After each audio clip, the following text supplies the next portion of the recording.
All right, welcome to another episode of Twice Told Tales podcast. Today we have Ramin Mazaheri joining us from France to give us an update on the situation there. Welcome. Thank you very much. Great to be here.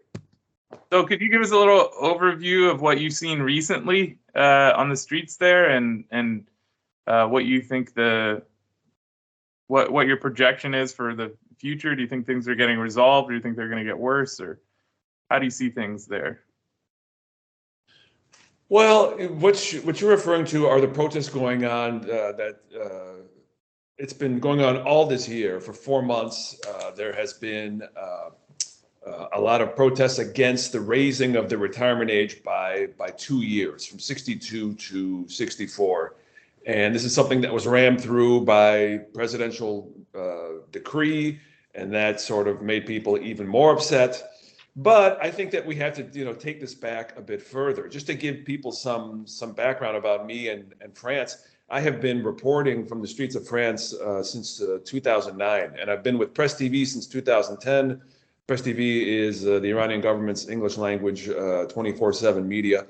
And so, since 2009, I've been here. We can talk about what's been going on since January, but my first big social movement covering with Press TV was a 2-year hike to the retirement age back in 2010. It went from 60 to 62.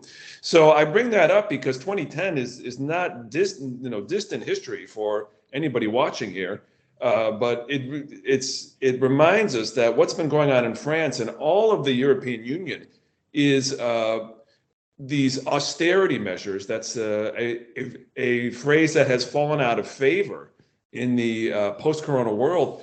But what it comes down to is gutting the social democratic safety net. That is something that the workers of Europe and the workers of the world had to endure World War I and World War II in order to finally get, is these modest gains of social democracy. We're talking about healthcare, we're talking about Social Security, we're talking about education. These very, very basic things that became common in Europe because they really suffered during World War II, but in places like the US, they exist in a much more limited form. And then you have countries that are not liberal democratic and they're not social democratic, but they're socialist democratic. They're inspired by socialism. And these are countries like Cuba, Iran, China, North Korea. These are countries that have had a socialist inspired revolution. What we've had here in France, is that in 2009, the European Union really went online. It really became in full force with the Lisbon Treaty. That's when the European Union really started.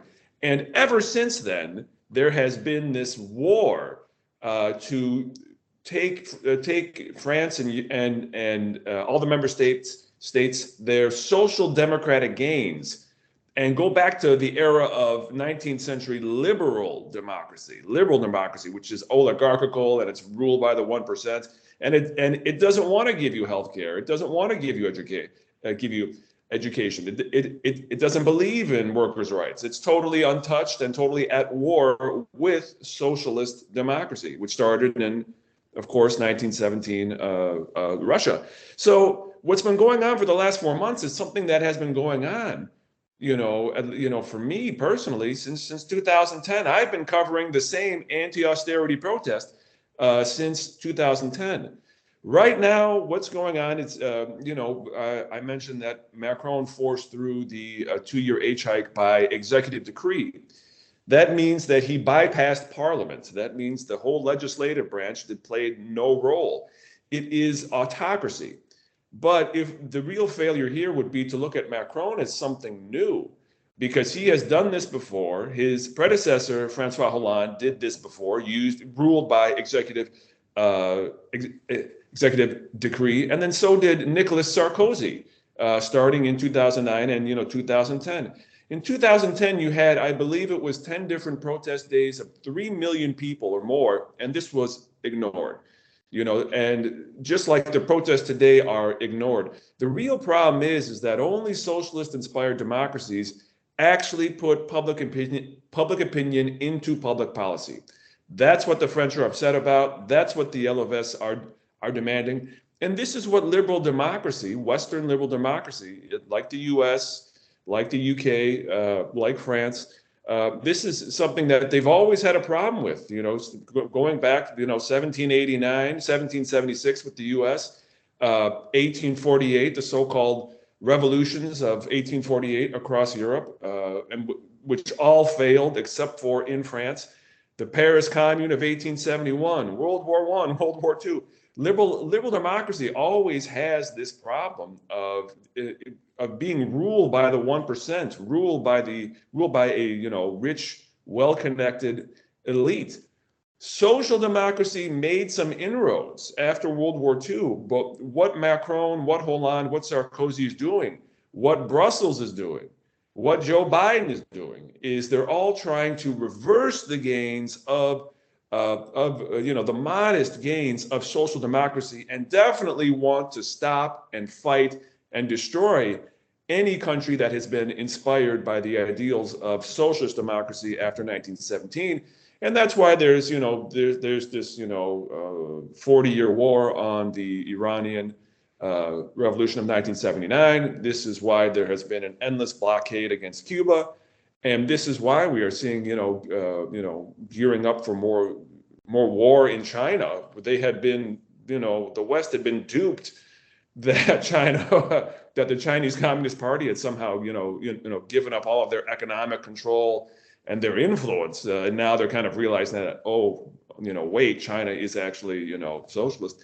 So what we're talking about, to finally answer your question, I hope I wasn't too long, but it's been the same thing.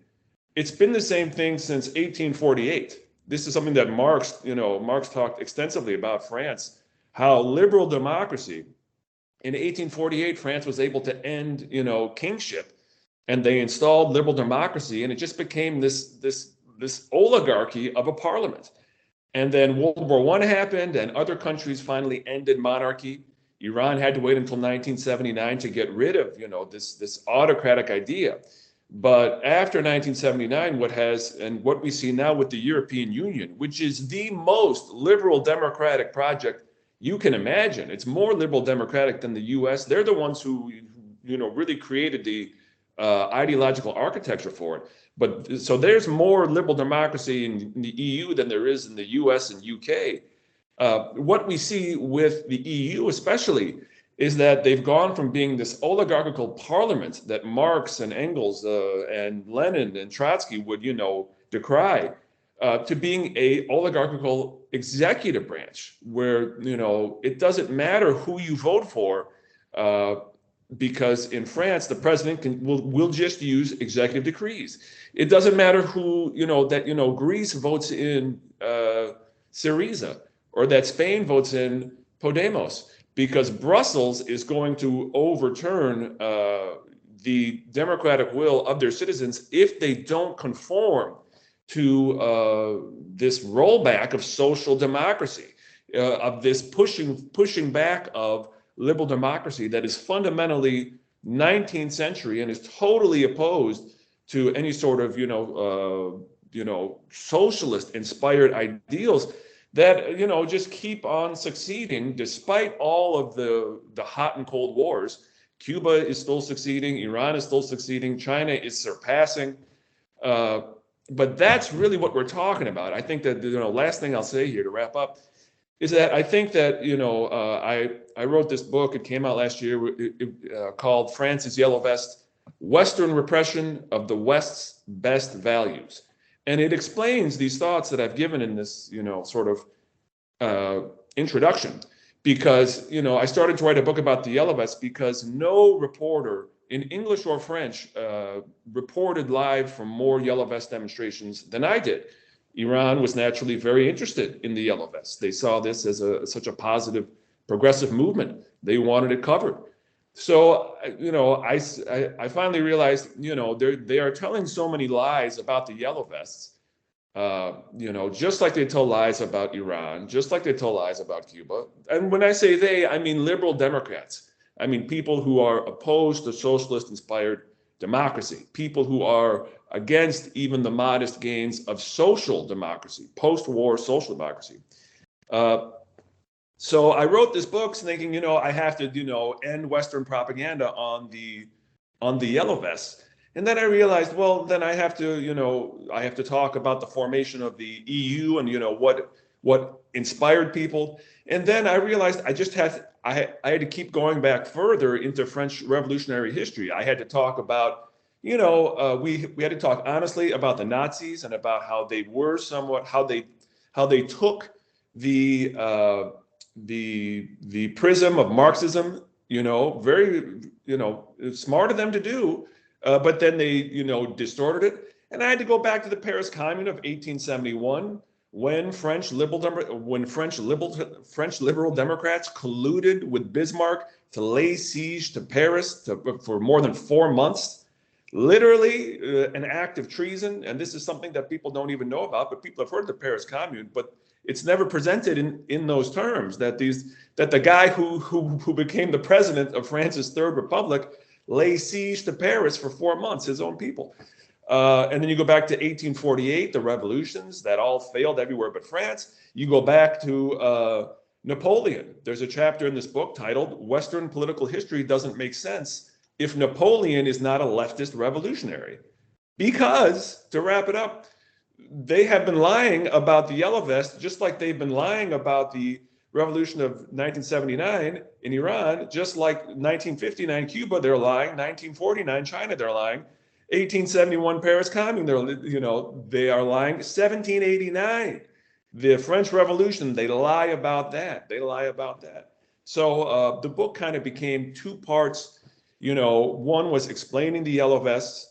And the bottom line is, I guess you could say, especially for the American audience, is that anybody who's trying to oppose liberalism is going to be branded as a xenophobe. And that, anybody who's pushing for socialist-inspired economic reforms is going to be branded as a fascist, as absurd as that is. So I had to debunk the yellow vests and really, tell you who they are, which is the working poor class, which is a phrase I like better than just the working class, because these people in the yellow vests, they're not poor enough to get social services, but they're not rich enough to, have a stable living. They're working their tails off, but they're the working poor class. So I started there, and then I realized I had to go back and sort of end Western propaganda on French Revolutionary history. And then what ties it all together, is I took more than 100 from the protest quotes from actual marching yellow vests, and I linked it up with 1789, and I linked it up with I put it in my chapter on 1848 and 1871 and 1930, and it's the same thing. It's the same struggle. I think that people really get sort of overwhelmed that it's very difficult to understand Western political history the past 200 years. Nonsense. Setare will tell you that people love to, summarize, certain eras of Iran that are, 300 years, in one paragraph. It's really simple to understand how, Western history went from, monarchy, which is autocracy, to liberal democracy in 1848, to social democracy of after World War II. And then some places went to socialist democracy, but Western Europe never did. And now, with the installation of the EU, the yellow vests are the ultimate rejoinder to the fact that the EU is not a peaceful project. It is not, it is not even comfortable with social democracy. And you can just always sort of, bring them up. But people don't get that the EU is there to push social democratic Europe back to liberal democracy. So there's only so many options here, and the yellow vests really sort of make it clear. And to finally get back to your question, and I'm sorry for going on, for so long, the protests in France, the big mistake is to look at it in a vacuum. You have to look at it that this is a protest that's been going on in France since 2010. Are any of the current protesters wearing yellow vests? Yes, they are, of course. At all of these at all these demonstrations, you see a ton of people wearing yellow vests. But the reason, to just sort of maybe guess at your question, what happened to the yellow vests and why aren't more people wearing yellow vests?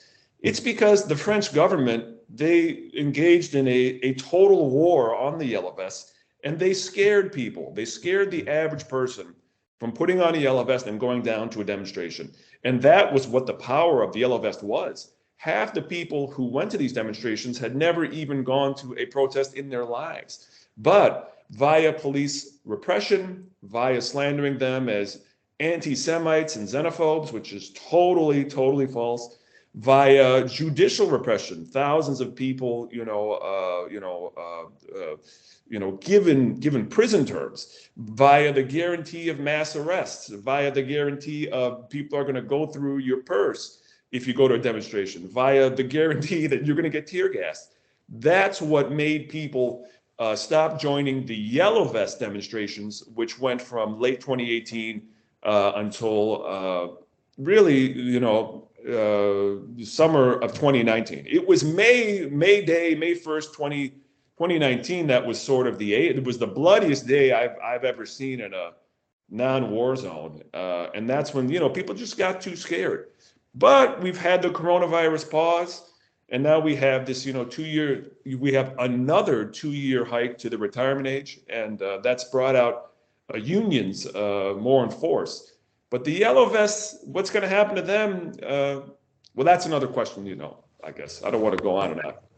Corona situation erupted. It made me think, because I was living in Europe at the time, and it made me think that the story of this pandemic or whatever was being used and it was being exaggerated in order to suppress protests. So I think the government benefited from the corona pause in terms of keeping people off the streets from that, because they were able to have a whole different reason to repress protests because of this fear of a flu or something. So you're absolutely right. If I can just jump in, no world leader was happier to see, except for maybe presidential candidate Joe Biden, no world leader was happier than Emmanuel Macron. When 2019 was the yellow vest year of rebellion, and in December and January 2019 into 2020, it ended late January, there was the French general strike, the longest labor action in French history. So when Corona hit in February, he was absolutely thrilled because the general strike, which failed, came on top of the yellow vests, and it had just all laid bare the autocracy, not only of Macron, but of the European Union project. So I certainly agree with you. Yes, that it couldn't have been better timed for any other world leader. That's true. I've been following your reporting on France, and especially recently some of the videos that you posted on Twitter about the really violent clashes between the protesters and police in France. Can you tell us more about that? Because I think that's also something that is going pretty much unnoticed by the majority of mainstream media. And I'm thinking, coming from Iran and having gone through the recent so-called protest, if anything close to that had happened in Iran, it would be everywhere. And they had to, even during the protest, they had to fake videos to make everything, look even more violent than what it actually was inside Iran. But we're seeing almost total silence on what is actually happening in the clashes between the French police and the protesters. And I think, I'm sure you also probably heard about some Iranian officials making comments on, as a tit for tat, on saying France has to treat the protesters in more peaceful ways and observe their human rights. Can you tell us more about that and what's happening and how people are feeling about this violent crackdown? Well, you're absolutely right in that, you're just absolutely right from, start to finish. You're asking me to explain why this huge double standard, this flagrant double standard. You had, I believe it was 30 people who lost an eye in France, and you had, I think it was 10, 20 people who lost a hand. You had 500 people who were critically injured. And I'm just talking about the 6 months of the Yellow Vest protests. But people, they act like this is, ancient history. And now they just want to talk about the protests on May 1st, on May Day, where you had hundreds of people arrested. You actually had more than 100 cops hurt. I mean, it's a bloodbath for both sides. Why is it tolerated is your question. Why is there this double standard? All I can say is that this goes back to the nature of liberal democracy, and that any sort of progressive movement, any movement to get more policy making, more public opinion into policy making, anything to get the 1% to reduce some of their powers. The 1% grabbed their powers from the monarchs, in Iran in 1979, and back in 1788 France, and the 1% they still want to keep it all. Why is there this double standard? I don't know, but Satare, you could have asked me this back in 2010. France, bottom line, has the most brutal cops in Europe. The polls show that they are far, far less trusted than in even places like neighboring Germany. French cops, there is just this code of silence. There is just this acceptance that, the French are just rebellious people. They're just, that's just the way that they are. Yeah. And it's like, this is totally non-factual. This is a total bias. It's like you're telling me that, I don't know, black people can jump higher. It's somehow in the blood to be rebellious. I mean, this is total nonsense. And they're going to say the same thing about Iranians. And they're going to say the same things about Cubans. They won't say the same things about Iranians. They'll say Iranians are violent. They'll say Iranians are in their blood or terrorists. That's what they'll say about Iranians. Like that. They further with the. Yeah, it depends on which part of the history you're talking about. It's talking historically. I thought you were talking in present day process. And we're all fanatics. We're all religious fanatics. We're not moderate religious people. We're all fanatics. Exactly.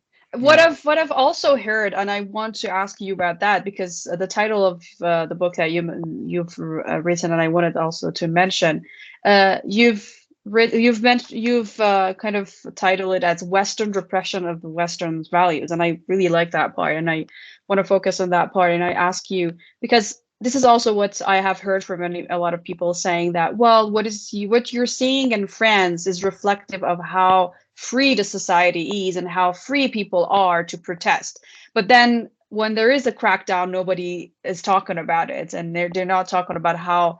Well, I mean, protests happen everywhere. We actually had a working class protest back in 2019 in Iran, and it wasn't covered as much by the Western media because it was something that everyone in the world would relate to. Whereas when it was about a woman's head cover, it was, it would be easier to picture Iran as a repressive regime, so that was why you had a lot of coverage of that. But what would your response be to that? Like, is it really reflective of a free society? Like the more protests that we're seeing is because French people are more free to it's easier for them to protest? Absolutely not, and it's an excellent question, and I hear this point of view from French people all the time, and the reality is that they are just, unfortunately, I don't mean to be rude, but they are ignorant of what's going on in other countries. China has hundreds of protests a day. In Iran, the supreme leader Khamenei, he just came out and said that labor protests are a useful, necessary thing that can alert the government to problems. There are plenty of protests. What you were referencing back in 2019, 2020, that was weeks of protests. I mean, there are constant protests in Iran, economic protests. The only place that I can really say doesn't have protests is Cuba. Cuba only has the ladies in white, but they're in a different situation. They've been blockaded for the long. They've been more sanctioned than anyone, and they're right there at right next to the real beast of imperialism.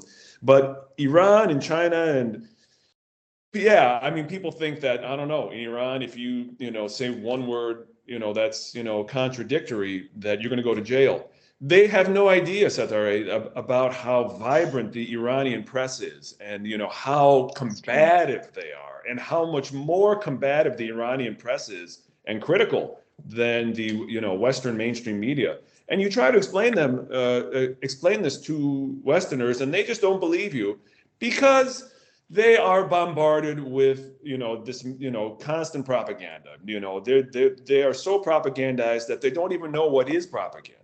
They don't even know what it is. So to answer your question, is you were saying, is it a reflection of how free they are? No, because places like Iran, places like China, they have similar rights to protest, and they're not getting crackdown on this annual basis.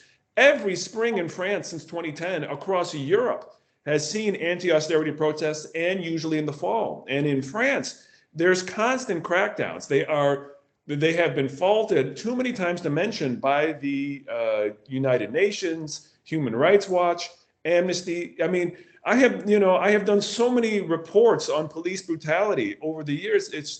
There's just kind of no point. So the main thing that we can do is to tell people that basically everywhere but Cuba and probably North Korea, I'm not sure though, these progressive socialist-inspired countries, they do allow protests, and they need protests. The whole point of having a popular revolution like 1979, that was, the 99% that they approved it, that's a undercounting, practically 99%. The whole point is to empower the average person, the average citizen, the average worker. And were the right to protest in Iran to be banned and to be met with such guaranteed repression over economic issues, over basic political issues, the Iranian people would immediately rise up, and that would be the end of 1979. And the same thing really, goes for China. So it all comes back to this enormous double standard, this enormous arrogance, and this enormous ignorance that, I don't want to paint all Westerners with one brush, but it's this misplaced superiority that liberal democracy is somehow more humane than socialist-inspired democracy. This is really what we have to keep talking about, because there's just these are the only two options. Social democracy social democracy has always been liberal democracy in disguise. So there's you either have in the 21st century a socialist-inspired democracy or a liberal democracy, and liberal democracy just keeps failing and failing and failing. So, it's not understanding that it's this constant propaganda that people in Iran and China and Africa and Latin America are inferior to people from Europe and Canada and the U.S. And then it's just an unwillingness to talk about it. You mentioned that there wasn't much coverage of the economic protests in Iran, but that there was obviously a ton of propaganda about the hijab-related protests. Why is that? Why is it that they don't talk about that there was the same Western media blackout on the yellow vests? Why is it that there was no talk about the general strike? It went on for more than 2 months. It was so big. There's going to be a constant blackout because, like you said, Satare, they don't want people to see the struggle is universal. They don't want to see the commonality. Exactly. They want to divide people. They want to. That's how capitalism works. They want to foment competition constantly and to avoid the cooperation. As the Iranian government loves to say, mutually beneficial cooperation between countries. I mean, that's what socialism is. It's not competition, though. It's like divide and conquer, because I think competition actually exists in socialism as well in order to improve society. But it's this divide and conquer, which I think relates to the veneer of liberalism, which is like a lipstick on a pig, like that.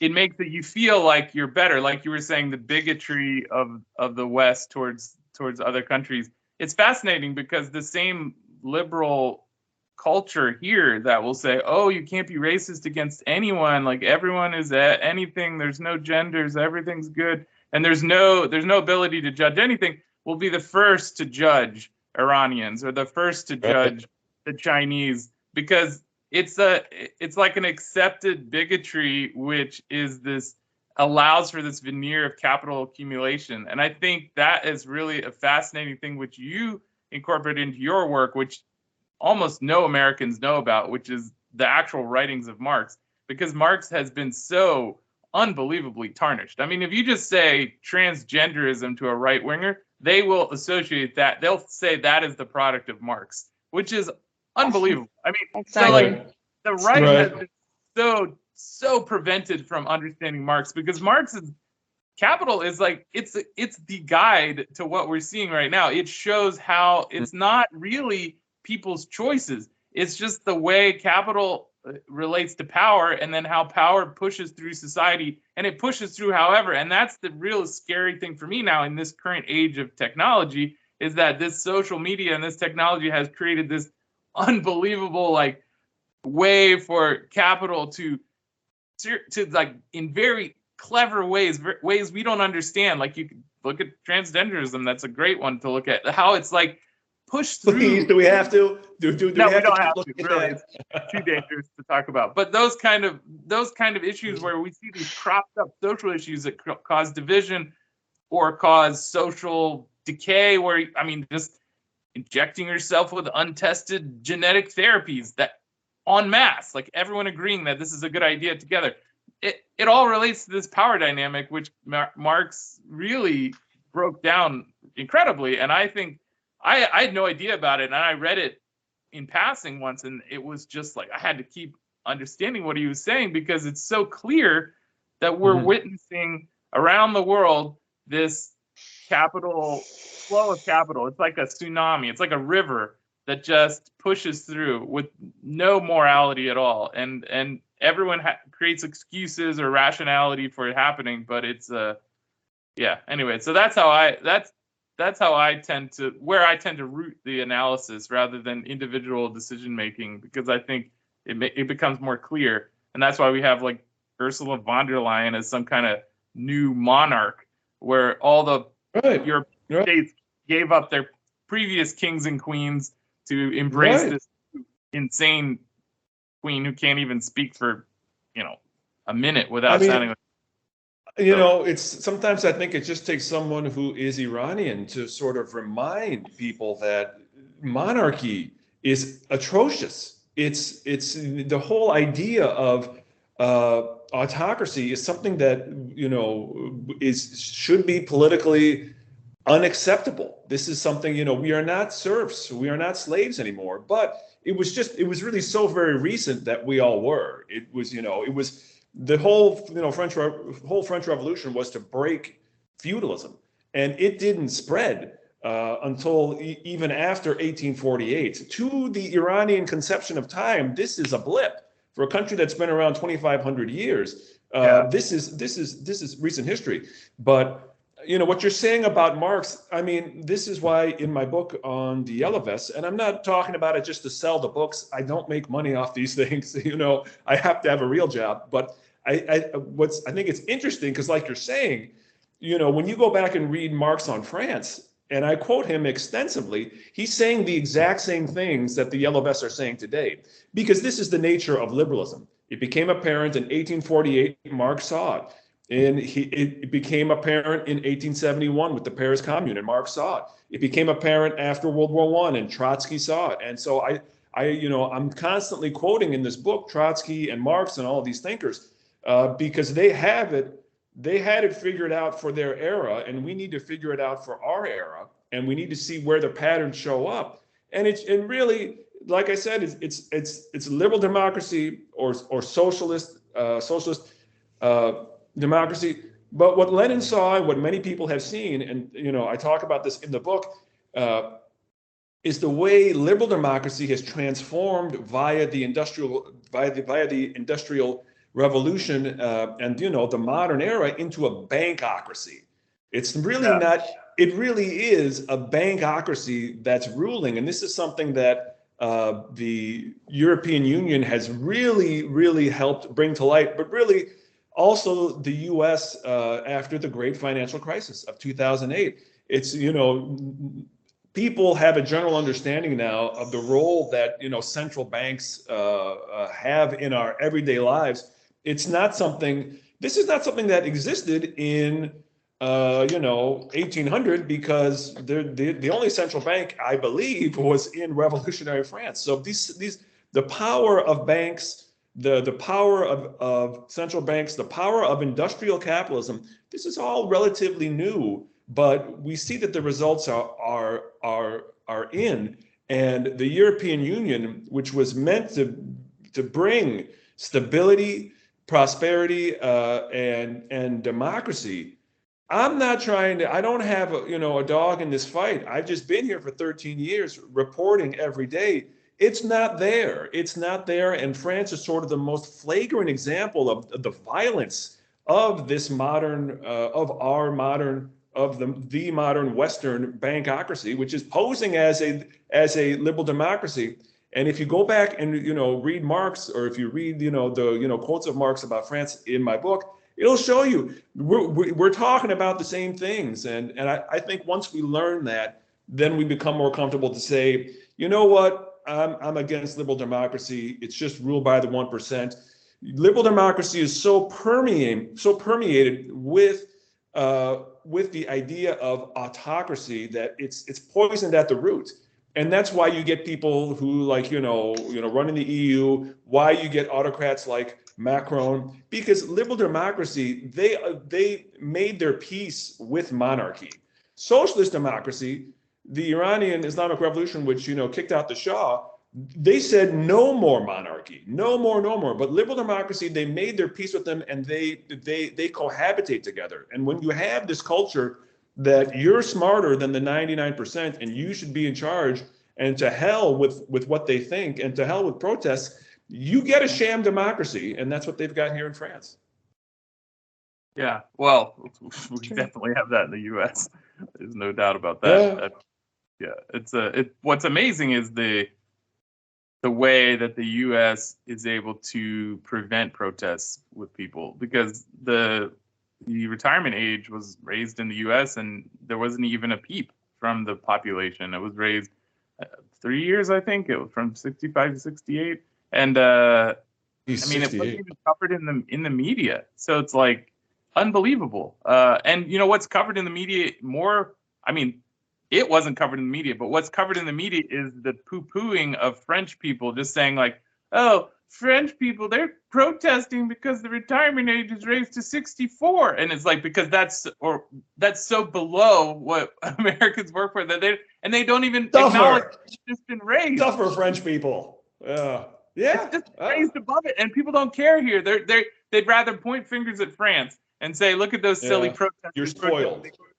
Yeah, and then it's followed by this bizarre corporatist propaganda that Americans are tougher because we're harder working people and we're going to work harder and we work hard, so we don't need to retire. And it's like, so what is your life exactly? How is it different than a slave if you're going to just not even fight for the corporations say that you can, have a little rest before you die, and now they're trying to take that away from you too. So I don't know. If I can just jump in, all studies have shown for years that France is, if not the most productive country in Europe, then they're usually number two. They're almost always better than Germany. Sometimes Luxembourg, if you want to count them, they top the charts. But France has a model that is extremely productive, and every metric shows it. And then what you're talking about is sort of quality of life. The French quality of life is kind of, legendary, and it comes from their fight to win, these basic social democratic rights, to prove that we're not serfs and slaves anymore. So they've done it, but what they're fighting against is the rollback of these social democratic gains, these modest gains, an end to the French model. And this is something that I just don't think people understand, is that the EU project has been a revolution. It is a liberal democratic revolution. It's a counter-revolution, against the post-war social democratic gains in Europe, but you can still call it a revolution. Macron's book that laid out his vision, which he published about 6 months before 2017, but before he was first elected, is called Revolution. It's called Revolution. The guy who's the most, reactionary, guy who's, his age, he's, 45, he actually wrote a book called Revolution because that's what it is. They want to change end the social democratic gains and to be more like the U.S. And that's basically what the system, the capital hates that, and any kind of representation of social progress has to be crushed. I mean, that's why, even countries you wouldn't even expect, like Libya, that was the whole reason for that war. It had nothing to do with Gaddafi being a rapist or whatever. It had to do with the fact that his country had the best living standards in Africa.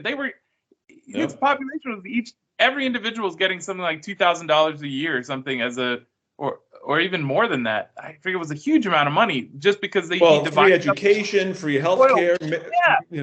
Married people got a free house. I was in Libya briefly when that was all going down. I was stuck on the border of Tunisia, and we were all just trying to wait to get in. This is at the Arab Spring. I was in before there. I was at Tahrir Square, and I was there when Mubarak fell, and then I went over there. And I can't say I was in Libya for a long time. I tried, but it just, they weren't letting us in. But I bring it up because you had one side, you had people fleeing the bombing, coming into Tunisia, and then you also had a ton of people trying to still get into Libya because the standard of living was so much better. And Tunisia is a very advanced, modern place, but Libya was, they knew that the quality of life was better. So there were still people streaming into Libya, even though there's a war, and they're saying, well, we're going to take our chances because, if the war stops. He was loved around Africa because he provided this example of a leader who was engaging with the social dynamic. He wasn't trying to crush people. And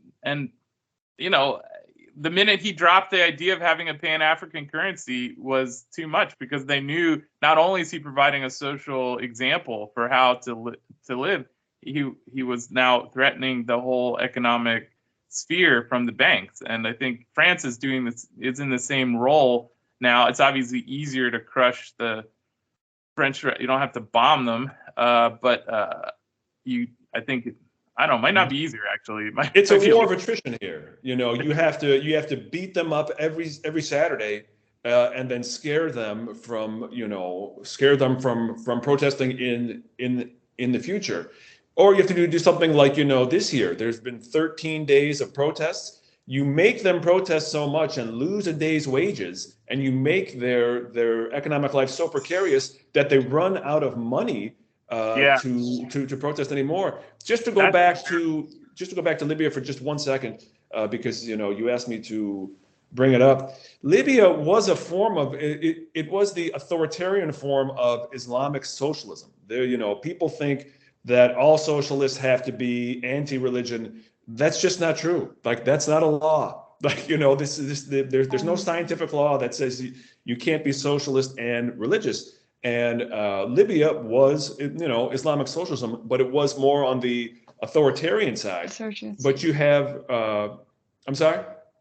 It's socialism. Yeah, no, just confirming what you were saying. Sorry. Thank you very much, and hopefully you will back me up here, since you're in Esfahan, yes? Yes, that's true. It's where my family came from before they moved to Tehran. But anyways. Oh, nice.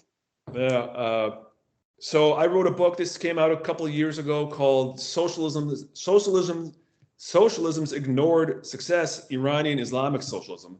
And Iranian Islamic socialism is more on the democratic side, but Libya, the reason why they were so successful economically is because they rejected liberal economics, and Iran is so successful despite all of the the hot and cold war the hot war being the bloodiest conflict of the last quarter of the 20th century, the Iran-Iraq war, the war of holy defense in Iran. And even despite this, every time you see Iran, it's just getting better and better. I actually saw a recent report that said that Iran is now top 10 in science and engineering, past Japan. And anybody who's been to Iran will know that this is absolutely true, and there's no doubt. And I would say that the reason that Iran has endured as a Islamic socialist inspired country is because it did go more on the democratic side than Libya did. However, Iran has the enormous benefit of being much further from Europe than Libya did. So I don't want to brag too much. Libya they're very easy to bomb over there. They're very easy to attack. They're so close. Iran has this huge buffer that, of course, Satare knows, the mountains, the Caspian Sea, the desert in the southeast, the Persian Gulf. Iran has always had this buffer. They've always been blessed by geography to be kind of free from invaders and things like that. Interestingly. That's true. What you were saying about protests and the economic deprivation, I think, is one of the reasons that America doesn't see so many mass protests as well, because people don't have any social safety net here, especially people of working age. They give you a social safety net when you get older or when you're very young, but in the working age, they restrict social safety programs heavily. So in Europe, that's a little different. So people do have a little bit more feeling of freedom. But here, I mean, it's a huge number of people. Like, I think it's over half the people don't have access to $400 in an emergency. So it's like, right. Very close to that, yeah. A very impoverished country. People don't realize that because they say it's very rich, but that's because there's a few very rich people who live here. And if you average it out, it looks very rich. But there are a huge amount of poverty in America, and so that is that's factored into how people protest, because it's the working poor that are the ones getting screwed the most. And the working poor in Europe, because they previously fought for social reform, actually do have somewhat of a safety net, so they feel a little bit more empowered. But here, it's like what time are you going to protest? I mean, you have to work 2 jobs, so it's like you have to work weekends, and then you have to work every day, and then in the evenings at your other jobs, you're going to protest at 2 o'clock in the morning. Like, I mean, it's and then not sleep at all. So yeah, it's a very strange comparison to make, I think, because without acknowledging. If I can just jump in, that's what they're doing here in France. They're trying to make their lives, and everybody knows this, make their lives so economically precarious that they cannot run the risk of protesting. And this is, I'm sure you guys have heard, it's become more popular. It's the neo-feudal model. And neo-feudalism, it's an interesting term, but we have to realize this is just the liberal democratic model that has made their peace, with monarchy, and that they want the 99% to just be their servants. It's just working work serving them. So it's the same thing here. I would say the reason that the U.S. doesn't have social movements is that they haven't had a war. Europe, people suffered and died, and then when you're left standing, just like in Iran in 1989. After the war with Iraq, people, they don't want their brothers and their sisters and their daughters and their sons to have died for nothing. And this is why things will go to a different level. And it's too bad it seems like we've lost Setare here, but maybe she can hear me. Things will go to a different level because so many people have suffered in Iran at the hands of anti-revolutionaries. So many people have suffered. I'm just saying, Satare, I don't know if you heard, but I'm saying that, the U.S. doesn't protest because they've never really had a war, and they haven't really seen what that can do, and they haven't really gone, without food, and they haven't gone without healthcare, and they haven't gone without basic services, and that you have to fight like hell to keep those things. So. If war ever came to the U.S., God forbid for the mass suffering, then you would have people say, we are not joking around. You cannot be you cannot be promoting autocracy. We are totally getting rid of you. You cannot have these huge disparities in wealth. We're totally taking some of your money. We're totally taking state control of all the medium and heavy industries, just like Iran did. This is so. Learn their lessons from Vietnam and then from Occupy Wall Street, and since then, there's really almost no opportunity to protest because they figured out how to get in those movements before they turn into protests and deconstruct them from the inside.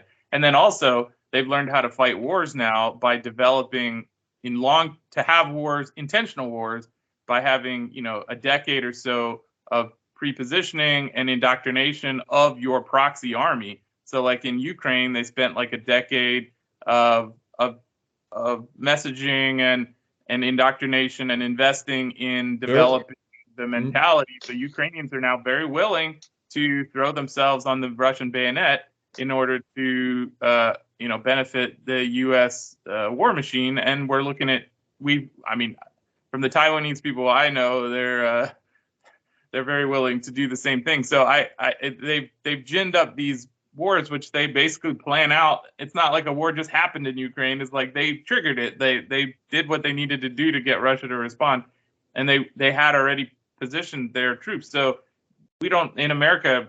Unless the entire point gets set up and wants to invade America, we're just gonna, I think, just dance around the world with proxy wars as long as possible until the U.S. population is drained of tax revenue that we can't fund them anymore. I see your point that it is part cultural, and like you're saying that you can create this sort of far right fascism, this anti-socialist nonsense like in Taiwan and in Ukraine, and I totally agree that the U.S. is just going to keep going around with proxy wars. I just don't think that you have to have some sort of major trauma to get people to put aside their learned ignorance and say we're going to try something new, and that something new is socialist inspired democracy. The hope here really is China. Since because there was a huge great financial crisis back in 2008. It's been going on all this time in France. And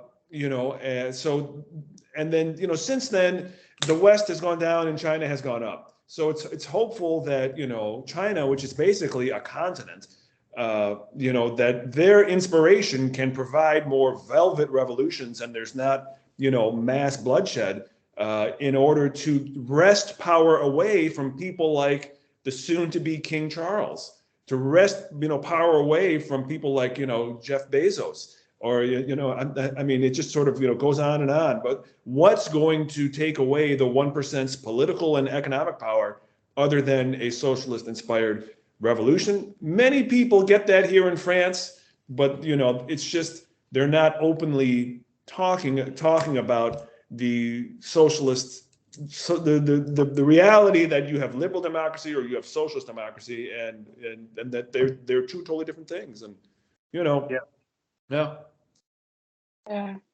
I was just going a little bit back and talking about how the systems in Europe and the US are making it very difficult for people to protest because they're basically working full time and maybe more than one job and even on weekends. And I remember that there are occasions where European citizens and US and Canadian citizens are actually paid to take part in protests, or are paid at least for the traveling, and that's when they want to protest the Iranian regime. Then you will see like thousands. The MKO here in Iran, right? Exactly. Or just recently. You gotta be rich to pay protesters. Yeah. Exactly. Or just recently, they got a few hundreds and thousands of people in different places in Europe and the US. They gathered people. They couldn't gather all Iranian expats in one country, so they had to gather them from all different countries, from Canada, from the US, and Europe together in Germany, for example, to protest the Iranian government. it's very interesting how like I would see this especially in the Persian speaking content on social media, that they were like, why aren't you people like addressing the Iranians? Why aren't you going on strikes? Why aren't you protesting more than you should? And people here were reminding you, well, you're going on protests on weekends and you're asking people to fund your, like, pay for your tickets to travel from this place to another place, and you're expecting people here who all have their own ideas of what is good for, and what is not good for them, to go on strikes and to I don't know, like risk their jobs or the security that And they their already money. a lot of They're them not going to have. spend their hard-earned money on it, right? Of course, yeah, Yeah, of and course.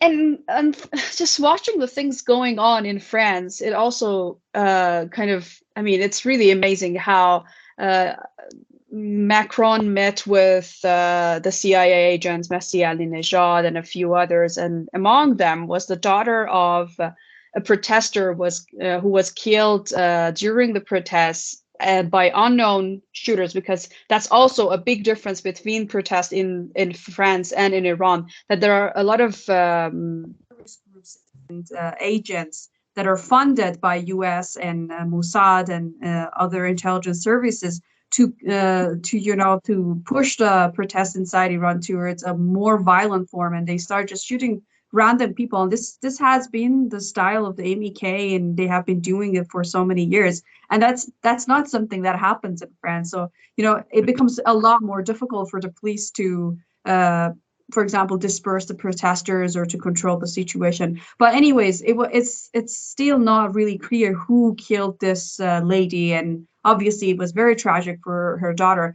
But what is amazing is that within a few days after this girl, this 25 years old, I think, girl lost her mother in the protest, she was living in Kermanshah. She met with Macron in France, and then she met with, she had a live stream or recording with Angelina Jolie. I mean, how does that make sense? And nobody is talking about those things, and they're just focusing on police crackdown in Iran, and as if like nothing similar is happening anywhere else in the world.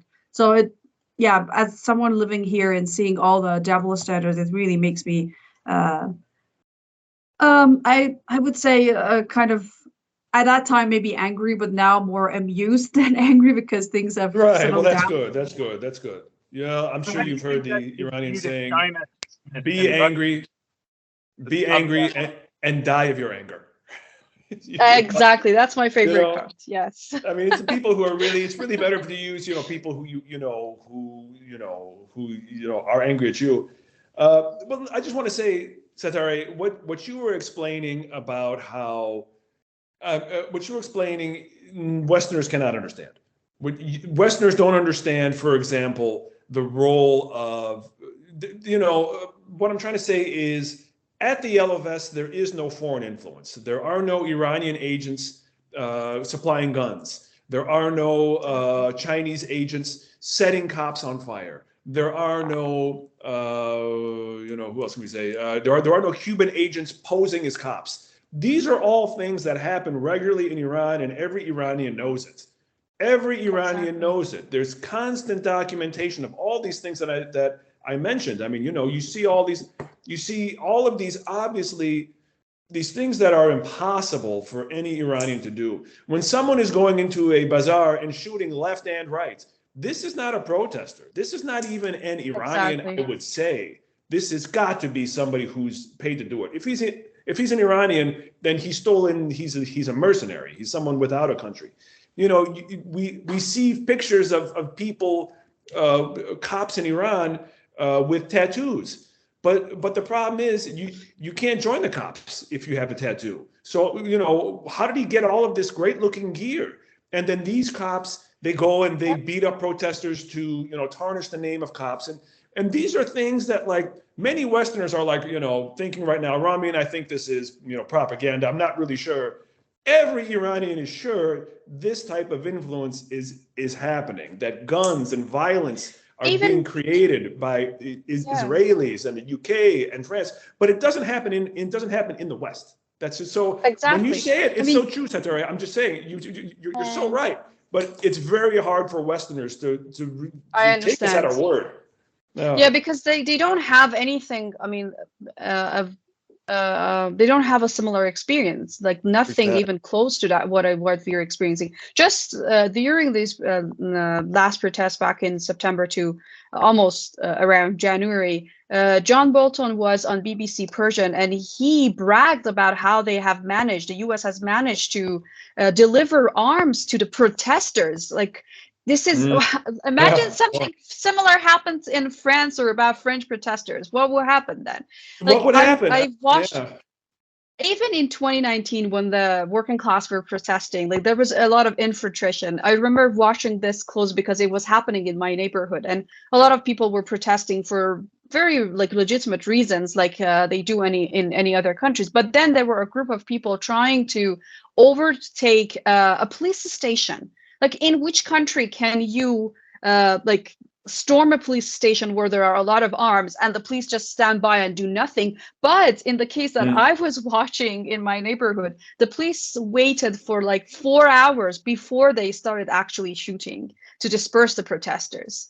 That's what people don't get, is that like people think that like one protester, he takes, in Iran, he marches out with a flag, he takes one step and he gets shot. It's not. It's when the protests go so far that they are threatening the revolution, that there is a democratic consensus that that's not acceptable in Iran.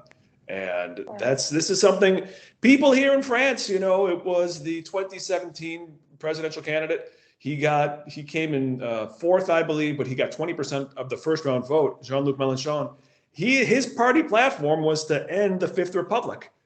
This is not like that in Iran or China or Cuba. You have massive support for the existing government. Here in France and here in the West, you have support for their ideals, which are very good. Some of them are very good, and they're certainly their ideals, so they have to be respected. I'm talking about the basic rights of liberal democracy, which are, of course, incorporated into socialist democracy. Things like free press within a certain range in, socialist democracy, free speech, the right to vote. I mean, all of these things, they are attached to these things, but no, they're not attached to the Fifth Republic. And to me, the big thing here in Europe is, when are people going to stop being attached to this version of the European Union? Because I'm not against a united Europe, but I've been here since it basically started, and it's just real. It's not democratic. There's not prosperity. There's not stability. And now, the claim that the European Union is a peaceful project. Well, now we have Ukraine, and this came out after my book came out. I just want to. We can talk about Iran some other time. It's always great to talk about Iran. I just want to stress to the viewers and listeners the way that France and the Yellow Vests show that the European Union project, you will agree that this rings true, that there's constant instability, constant anti-democratic behavior, and there's also not economic prosperity. So it's just that's one thing in writing this book on France. It really surprised me, because I went through 13 years of reports. The European Union is a failed project, and then when we read Marx and Trotsky, it's like, oh yeah, because it's a liberal democratic project. So of course it's going to fail for the 99%. That's the news. The way you said it is really it's an interesting way of interesting observation I've made. When you talk about the revolution, I mean, the Cubans or the Venezuelans will also say the revolution is what they're protecting. But if you talk to an American or a French person, they'll say the government. And both of those countries have had revolutions. We had the American Revolution. If we talked about protecting the revolution instead of protecting the government, we'd have a very different system of living right now, because the American Revolution has been totally forgotten. And I think that's a really important thing to keep in mind, that it's a constant battle. Yeah, it's a constant battle, and knowing, I think defining what the problem is. We don't know, we don't have to use terms like enemies, but what's the problem? The problem is sort of over and over liberal democracy. The U.S. Revolution was great because it was an anti-imperialist revolution, but ultimately, it was just a coup of one group of rich people taking over from another group of rich people.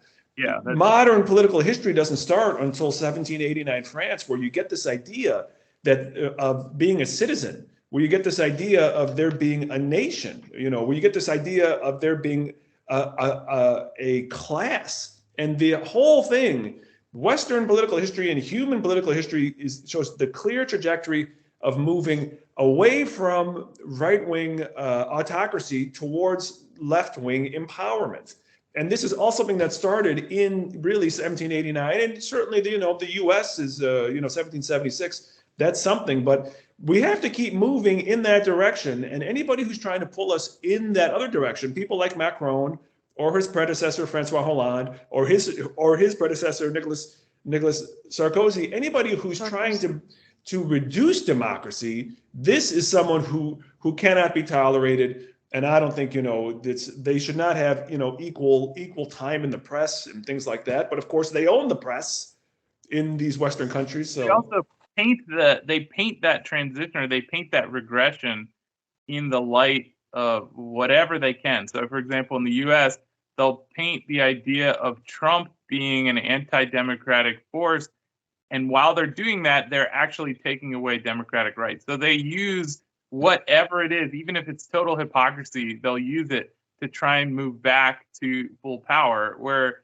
the people, for a time being, have taken power to themselves, and it's just a constant pull back until the people decide to wake up again and take it back. So it's this ebb and flow of capital accumulation, and that's one of the ways I think it's important to look at it. And we have to keep fighting if we want to keep the people empowered. Otherwise, you'll lose everything to the state or to the oligarch or to whoever has the power or the money.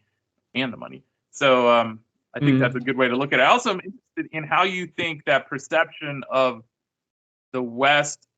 Okay, so like, I guess Ukraine would be a good example, but generally the Western hypocrisy when it comes to, for example, Iran, the Western hypocrisy when it comes to France, the protests. How do you think that is viewed in China and Russia now? I know this is none of us really could speak for that, but I think that's the important dynamic now because we're seeing such a fracture line develop globally. Like, do they see that and they think, the West has lost its mind? I'd really like to figure out a way to answer that question. I don't know if any of us can, but. Well, I think, if I can just give one idea, it was very easy for people outside of the West to concede to the, Western arrogance when they were succeeding.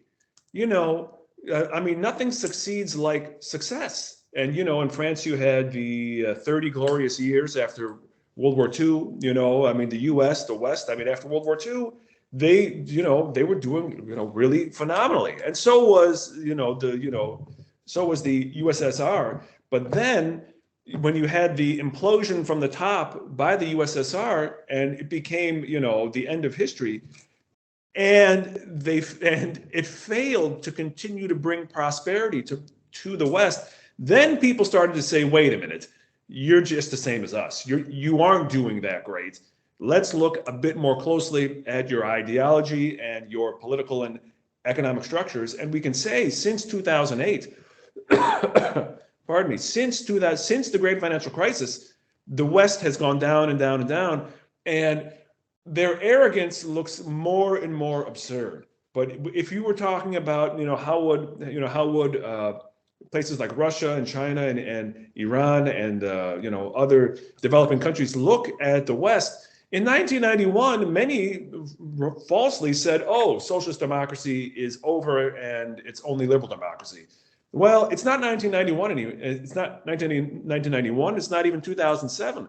The West keeps going down. The war in Ukraine is dragging the West down even further. So any if they're getting on their hind legs, it's becoming obvious that the emperor has no clothes. But there are clothes to be had, and it's called socialist-inspired democracy, and that's the empowerment of putting public opinion into policymaking. That's what it's all about. That's what they didn't have in France in 1788. Well, I think that's why continuing coverage of what's happening in France right now is so important, because they're they're leading at least the Western world in a master class on how to take on state power. So I'm glad you're there covering it, and encourage everyone Thank you to so much. read your book and follow you on Twitter. Are there any other ways for people to follow you?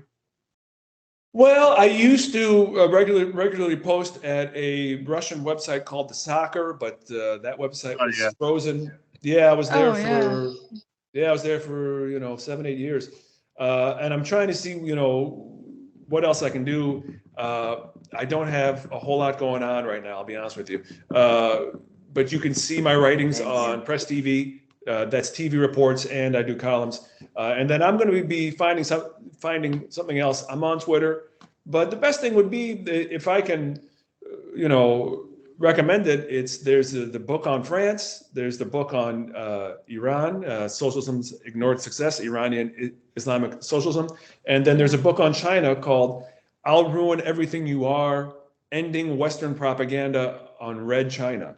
So these are all, it's all the same goal, and that's to sort of, to retell the modern history of these countries and a way to debunk all the Western propaganda. So you have a ton of stuff that I've written, practically 2 columns every week for years over at The Soccer, and I'll be getting back to that rhythm, but right now I'm just kind of slow.